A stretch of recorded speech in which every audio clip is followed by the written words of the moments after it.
Breaking news. Welcome to today's headlines. APC delegates dragged Tinubu to court. APC delegates dragged Tinubu to court.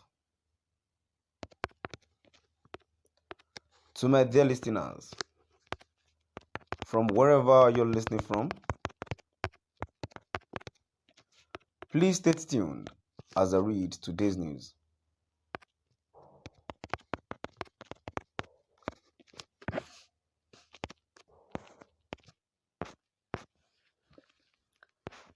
Zakari Maigari and Zubainatu Muhammad, two All Progressives Congress chieftains and delegates to the ruling parties, recently concluded National Convention have petitioned an Abuja-based federal high court to prevent the APC from appointing Kabiru Masari as Bola Tinubu's running mate.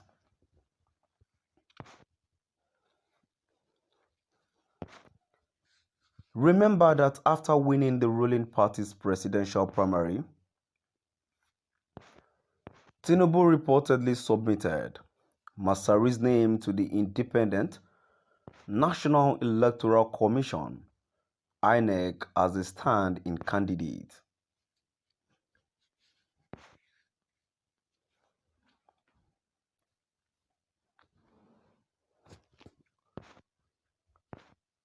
The following reliefs are demanded by the party's chieftains who joined the APC, INEC, Tinubu and Masari as defendants in the lawsuit identified as FHC, ABJ, CS 1059-2022 and dated July 4, 2022.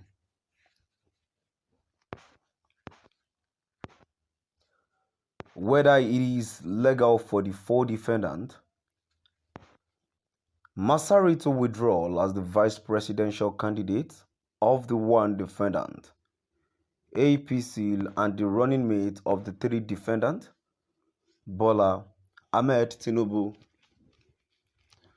so as to be substituted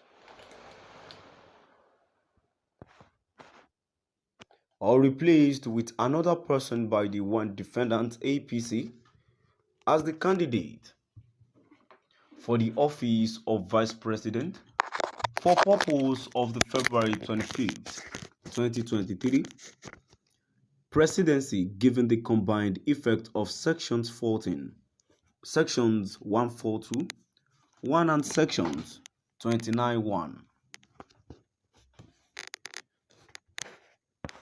Whether the withdrawal of the fourth defendant, Masari as the candidate to the office of Vice President, does not automatically entail the withdrawal of the three defendants, Tinubu as the candidate for the office of President for the purposes of the 2023 general elections.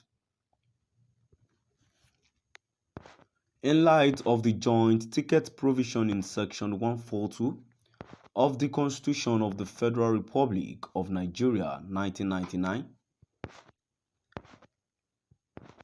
whether the one defendant, APC, is permitted to submit the name of any other person to replace the name of the four defendants, Masari, as the candidate for the office of Vice President of the Federal Republic of Nigeria, without holding a new primary election to select a new presidential candidate, in light of the provisions of Sections 29, 1, 31 and 33 of the Electoral Act 2022.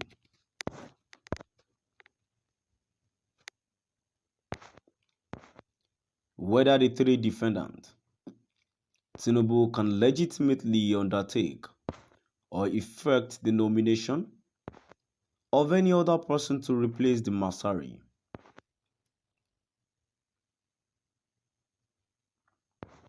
whether upon the withdrawal of the four defendants, Masari, or under any other circumstances, in light of the provisions of Section 33 of the Electoral Act 2022, after having nominated the four defendants, Masari, in accordance with Section 142 of the Constitution of the Federal Republic of Nigeria 1999.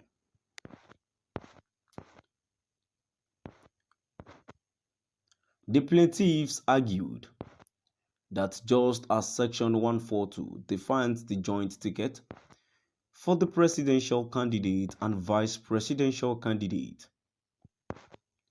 Section 187 of the Constitution creates the governorship candidate and deputy governorship candidate. They further argued that the same rules apply in both circumstances. They noted that in PDP v. Degi Eremieyo 2020, LPELR 49734 SC, PP 8216, it was decided that the joint ticket of the governorship and deputy governorship candidate was valid.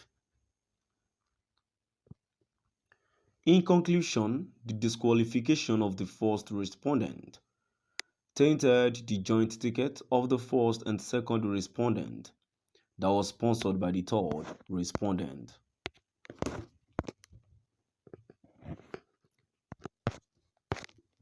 Both disqualified candidates are regarded as being disqualified from the Bayelsa State governorship election.